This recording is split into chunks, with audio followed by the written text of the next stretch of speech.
Good evening. Family and friends are mourning the loss of two teenagers killed in a Scott County crash. 16-year-old David Cervoni and 17-year-old Dominic Bellotta died last night. The vehicle they were in crashed on Carrick Pike. Deputies say they hit another vehicle, lost control, then hit a utility pole.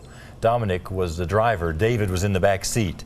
The two were students at Lexington Catholic High School and teammates on the cross-country team. Shelby Smithson is following the investigation of the crash, first on Fox.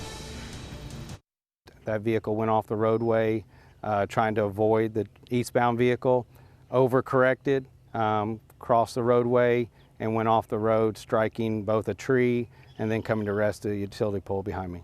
The car the teens were trying to avoid was driven by Josh Masterson. And when they passed us, I could tell that it was going to be, it was not going to be a good situation. Masterson watched in his rearview mirror as the car overcorrected. He immediately turned around and ran back to the scene, calling 911.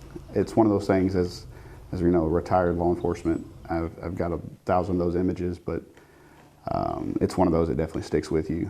17-year-old Dominic Bellotta was driving and 16-year-old David Cervoni was a backseat passenger. Both were pronounced dead at the scene. Two other teens, one girl and one boy, were taken to the hospital with minor injuries.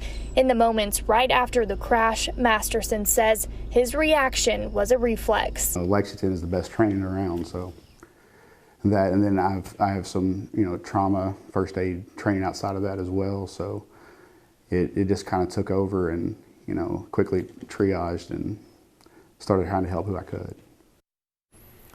That was Shelby Smithson reporting. Lexington Catholic will have grief counselors on campus tomorrow.